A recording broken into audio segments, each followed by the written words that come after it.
Greetings, this is Griff Ruby, the Nostalgic Catholic, with another science fiction story from Isaac Asimov. Now, this one is actually one of his great classics. If, let's say, you've read only one science fiction short story in your life, probably as an assignment in English class or some other oddball place, or somebody recommended, look, just read this one story if you read no other, and maybe you read no other, but you've read one story, you've probably read the story, and the 50-50 chance at least this would be the story you've read. A lot of people kind of vaguely know, isn't there this story about this great computer and it finally solves this great question of something, entropy actually, and solves it in a, let's just say, a surprisingly religious way, given that it's written by Isaac Asimov. Well, that story is The Last Question, and many know of The Last Question. It has, in fact, moved on to become, I think, a far better known classic even than Nightfall. So this is here a very important story within the whole canon of Isaac Asimov's short stories. And yes, it is about entropy.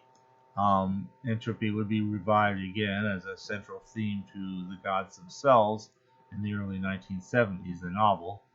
But here, this kind of takes entropy to one more level.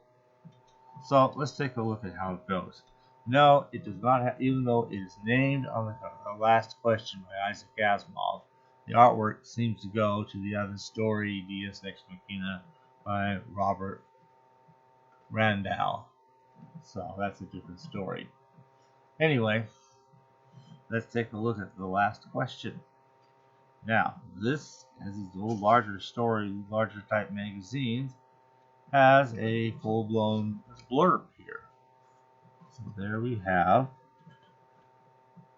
The Last Question, Isaac Asimov, and there's a blurb, and it's on page 6. So, let's read this blurb, which reads, generations of men came and went while the computer pondered the data. Now, you might be hopefully not too surprised to know that this computer is the Multivac. Yes, we've had a lot of Multivac stories. Now, this one focuses pretty strong. Well, we start out actually with the Multivac. Then we move on to more advanced versions of other ACK computers, a mini ACK and so forth, like whatever, different sizes like that. But there are apparently cases where in each case a more powerful or sophisticated or even in some cases compact, just because of sheer miniaturization, computer that can do everything the previous one can do and then far more besides, and just keep doing far, far, far more besides, and keep doing this, and it just builds on this one grand, glorious computer until eventually it's so vast in what it can do, it's in hyperspace. And eventually organic life gets incorporated into it. And then finally it all gets unified into this one being, as it were. Again, this is one of these things where it appears that somehow enough switches and circuits and programming and data and even just having a name, even though it's just Multivac. Hey, Multivac, answer this question for me.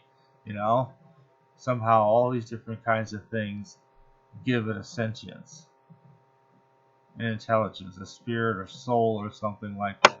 And it goes somehow above and beyond mere programming. And in all of this requires even more than this, because you get to basically the end of history as we know it, a time when entropy has swallowed up most of the galaxy and there's just a handful of small stars left, if anything, and it thinks. And finally it has enough data, it has figured it all out. It has solved the problem of entropy. It has basically attained not merely sentience or intelligence or even kind of a humanhood, it has attained godhood. Well, that's science fiction for you, huh? But this is that story. It comes with some artwork, and this, by the way, is in fact the very first publication. This story has been repeated, republished, anthologized, collected. Like I said, it's probably even in volumes of reading samplers for students in English classes. I mean, this story turns up everywhere. It's a very, very well-known, common story. But this little magazine, of rather low-quality printing, I might add, is the first place it saw print. And then it's how horrible that printing is. It's just dreadful. Not only the cover is color, but nothing else does. And the printing is kind of weak. The paper is very low quality, and I have to be careful not to damage this thing showing it off. So let's look at page, actually 6 and 7. Now,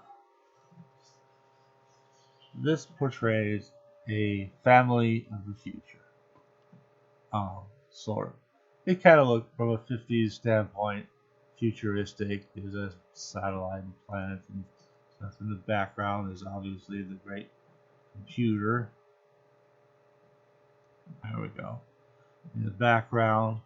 And the man and the woman and their little boy and girl children are kind of dressed in science fiction-y looking clothes. And the whole look of the thing is kind of science fiction-y. Stars and planets and stuff outside the window. Okay, the sort. Curvy shapes. And here's the whole thing. Again, there's a little blurb. The last question by Isaac Asimov. I'm also introduced as author of Living Space, another story we covered just a little while ago, and illustrated by Luton, whoever that is. So, one little blurb we have here reads, "No problem is insoluble in all conceivable circumstances." So, let's actually see the first question. Okay. Slowly, Multivac learned enough to answer deeper questions more fundamentally. And on May 14, 2061, if I live long enough to see that, I'll be almost 103. What had been theory became fact. The energy of the sun was stored, converted, and utilized directly on a planet-wide scale.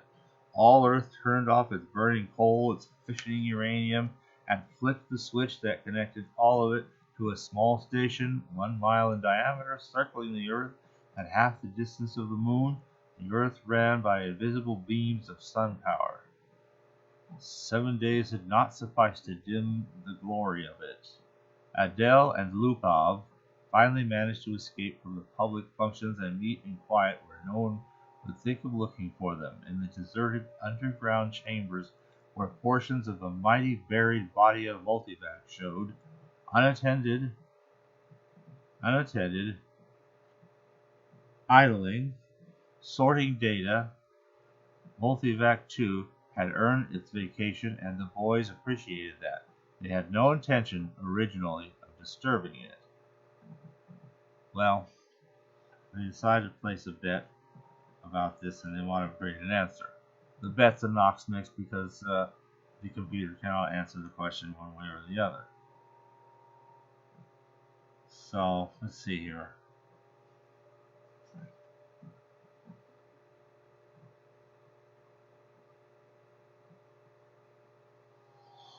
Okay. Adele was just drunk enough to try putting the question to Multivac, just sober enough to be able to phrase the necessary symbols and operations into a question which, in words, might have corresponded to this. Will mankind one day be able to restore the sun to its full youthfulness even after it has died of old age without expenditure of energy? Or maybe, another paragraph, or maybe it could be put more simply like this. How can the net amount of entropy of the universe be massively decreased? Multivac fell dead and silent. The slow flashing of lights ceased. The distant sounding of clicking relays ended.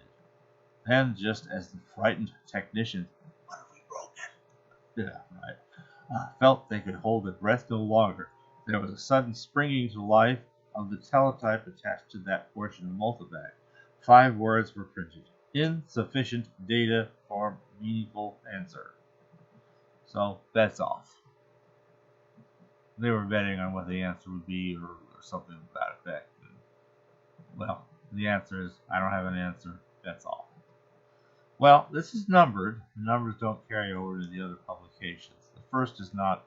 All the others have a little number. And each time you transition from 1 to 2, 2 to 3, 3 to 4, you jump way into the future. Now, here, this is kind of funny. You have Gerard, Gerardine, and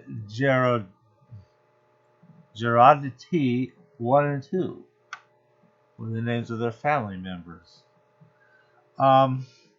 There's a slight discrepancy. I believe that this couple portrayed here are meant to be these Gerardine and Gerardity 1 and 2. Only in the text, 1 and 2, Gerardine 1 and 2, are both described as daughters. Well, I don't know. Of course, the future was seen a little more simply in these days, unless you'd like to say, well, maybe one of their daughters decided to be a little boy and play with rockets instead of dolls. I'm joking there. The artist probably did realize that. So, at this point, or the little Gerardettes, yeah, both girls had experienced hyperspace passage for the first time in their lives. They're excited to get to a planet that's simply called X-23. And it's almost kind of heartbreaking the way these little kids learn. Now it's microvac. So it's gone from multivac to microvac. Oh, there's an interesting historical note here. Someone had once told Gerard that the AC at the end of microvac stood for analog computer in ancient English, but he was on the edge of forgetting even that. So, analog computers, not digital ones. Apparently, the original UNIVAC then must have been some kind of analog computer. But I look at the stuff, it's got typewriters, it reads cards, it has magnetic tapes. It seems to me that there's nothing really all that analog about the UNIVAC. I mean, you go back a few pages and you see this advertisement in the magazine about computers and automation that features a whole page picture or drawing of a UNIVAC computer, and it looks not all that different than computers would have looked in the 1970s, 1980s, not including the personal computers or now the smartphones and who knows what all else they'll do next. But anyway, these microvacs. So all of this explained to the little girls what's the entropy all about. They've asked about this. What's entropy, Daddy? Shrilled Geraldette too. Entropy, my sweet, is just a word which means the amount of running down of the universe. Everything runs down, like your little walkie-talkie robot, remember? Can't you just put in a new power unit like that robot? Well, the stars are the power units, dear. Once they're gone, there's no more power units. Geraldette 1 at once set up a howl. Don't let them, Daddy. Don't let the stars run down. Oh, look what you've done, whispered Geraldine, exasperated. How was I to know it would frighten them? Well, ask Microvac. Ask how to turn the stars on again. How do you turn the stars on again? Yes, it's the same question. And Microvac has back been thinking about this for how many thousands or tens of thousands of years later. So, that's kind of a new one. Then we jump to number 3. And here we have VJ23X of Lameth. and is working with MQ-17J of Nightfall. And these are different planets that might even be on different galaxies, or at least different stars. 100 billion is not infinite, and we want to know how to make this last longer. And once again, the galactic AC, still analog computers. Well, okay. Says there is insufficient data for a meaningful answer. We move further. Number 4. There we go. And this time it's Z prime has mind expand the new galaxy with a faint interest. And Z prime is talking with D sub 1. Your galaxy, well, we just call it the galaxy. Well, the cards are the same. And they have to try to look it up to figure out which galaxy is the first one that humanity came from. Shades of how people wonder, which planet did humanity first come into existence on in the Foundation series, or even now, what part of planet Earth did humanity come from? So we think Africa vaguely somewhere, which is probably true, but who knows? At any rate, we go on. Oh, there's even a piece of artwork. I don't pretend to know for sure. Oh, well, in Z Prime's day, we now have a universal act. We've gone from a galactic AC to a universal AC. And, well, I'm not sure the exact connection, but here's the artwork. Looks like some kind of a building or something has this ray of light that shines down on something. Anyway, so this is a little piece of art that's contained in there and must in some way be associated with the story. I don't seem able to figure that out.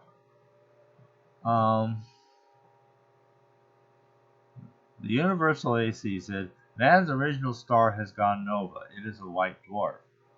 Did the men upon it die? It says, a new world, as in all such cases, was constructed for their physical bodies in time. Well, that's nice to know. But when it came to what to do about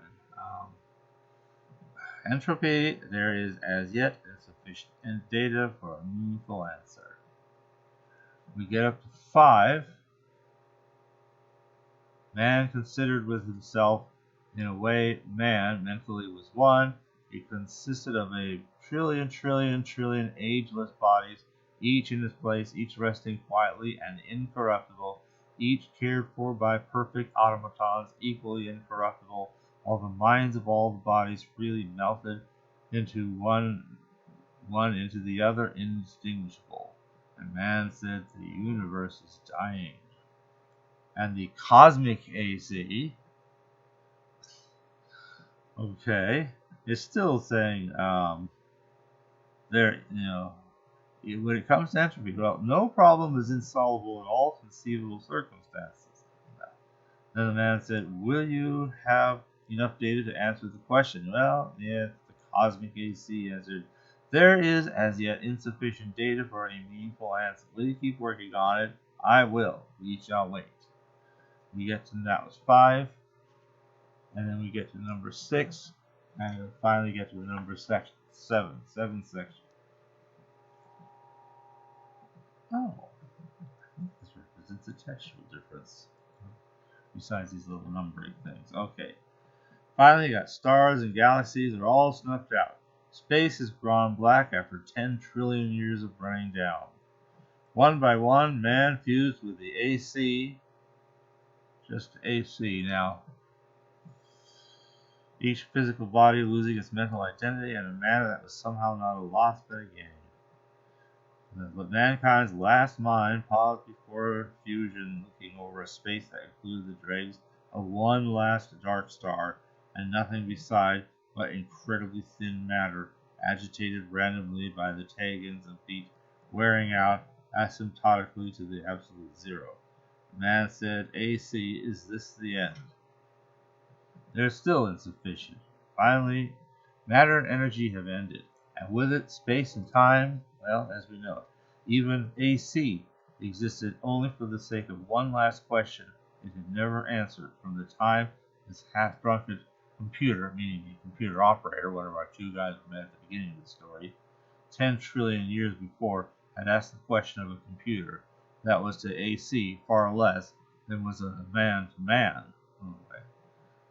Interesting. Well, an individual human like today would be this weird man consciousness of all, fusion of all humanity and so forth.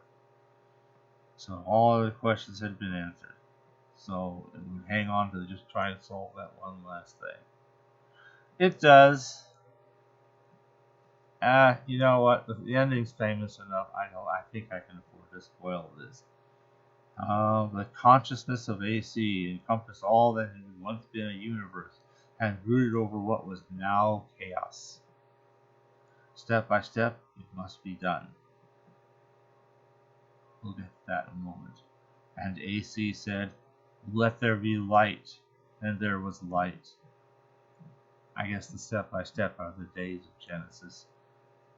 So, and then it says, the beginning. The beginning. So that's how Godhood is enough to create, solve entropy. Well, that's probably as good an answer as any to solving entropy, because I mean that just gets to an area where, you know, even these totally secularized, atheized Asimovs of the world, kind of have to throw everything on God. And that's not a bad start. I remember my own dad once telling me when I got my first Bible, and Dad always said, that was one of the things I always liked in the Bible. There was this, and then "let there be light," and it was like, it's kind of a dramatic beginning. It's well written, not bad writing for how long ago. Okay, well, that story has been collected into 9 Tomorrows. And that is the first and main Isaac Asimov anthologized place to find it. As I said, it has been anthologized in so many, many, many places. You'd never even begin. Okay, on page 177 of this book, it begins the same way. All the blurbs and artwork are gone. The section numbers are gone. It just kind of jumps from one to another with just, there's the space between 1 and 2. And he starts with Jared and Geraldine and the Jaredettes. And that goes. And then there's a few more. Then we move to Z Prime. And a gap. Just a gap like that. Another gap, stars and galaxies. Another gap, matter and energy ended. And finally, let there be light. And there was light. No more to the beginning. Well. This minor textual difference. These are the little things you discover when you get to see the very first instance of the story. Anyway, that is, like I said, probably is far away his very, very, very best known story.